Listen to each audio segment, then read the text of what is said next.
Everyone likes to beat down on the Biden administration. Everyone had their complaints, few people had their praise. And I've listened to this now for what, for 6 years since Biden was elected and Kamala Harris was defeated in 24. And there are areas of the Biden administration where I wish he had acted more decisively and stronger, particularly with regard to Ukraine, and that saddens me greatly. But I also want to be really fair for you, the listener, to tell you the good things that the Democrats under Biden accomplished in the area of the environment. And I think this is really important to know about because it was underplayed, underreported, and it is so important to keep this alive because this is the hope that after 28 will enable us to move forward in the area of environmental justice, civil rights, and toxic exposures.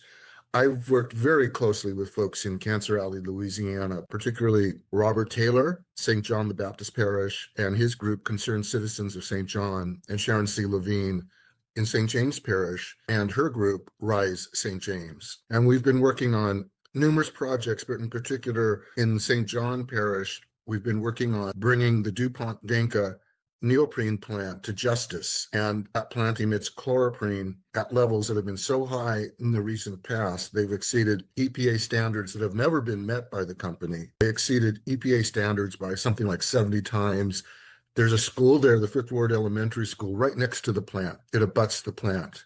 And those kids are getting soaked in chloroprene. And we've done rescue operations at the school, bringing in cleaning products, air filters, water filters, reusable stainless steel straws. We've done presentations, green cleaning workshops for the kids there.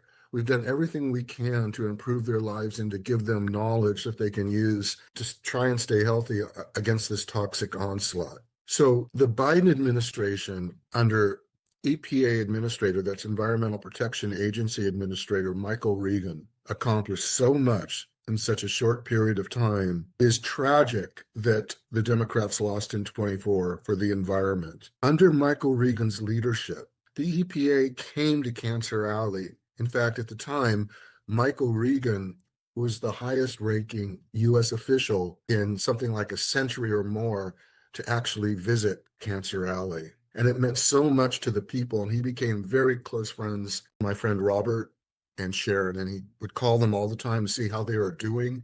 I mean, he really showed that he cared. He also enacted the Hahn rule to finally limit the chloroprene emissions of the DuPont Danka plant. And he invited Robert and Sharon to Washington, D.C. to witness the signing. And it's the Hahn rule that has eventually led to the closure of the DuPont Danka plant. It is a complete victory for Mr. Robert Taylor, one of the great civil rights activists of our time, and Ms. Sharon C. Levine of nearby St. James Parish. Those two are the beating hearts of Cancer Alley. So this happened because of the Biden administration, and particularly because of Administrator Regan. He made a huge difference. He brought integrity to the process of permits, and he brought legal action against the Department of Environmental Quality in Louisiana because the communities that were getting 90% of the pollution were all Black, and somehow it just wasn't fair, and it isn't fair. And my friends in these parishes particularly die young from cancer. I mean, if you're in your 60s and 70s and you die from cancer, that's young these days. And children are getting kidney disease, and I'm witnessing all this. And Michael Regan visited Cancer Alley at least 2 times that I know of, and he enacted, as I said, the Hahn rule. This will save a lot of lives. There's still a lot to do in Cancer Alley with regard to the DuPont Danka plant. No doubt the ground all around that plant has chloroprene emissions that have just settled into the soil, and what's going to happen to the plant. So it was a big win. And he also got air monitoring devices that should have been brought to Cancer Alley, but instead they never arrived to Cancer Alley. And that's not Michael Regan's fault. That's something that we need to look into, why they never got to Cancer Alley. But no doubt they would have if the Democrats had continued in power. Now, that all said, I witnessed all this. So I just want you to know the Democrats made a huge difference in the lives of the people of Cancer Alley, Louisiana, and other areas of the country too. But I've seen it with my own eyes in Louisiana. So don't just dump on the Biden administration.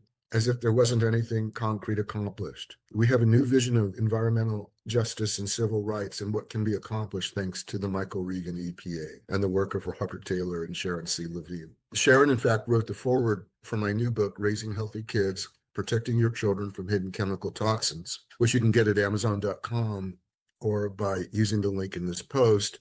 You can also subscribe to my YouTube podcast at davidsteinman_author. And funds received for the book really do fund our work at Cancer Alley, which continues to this day.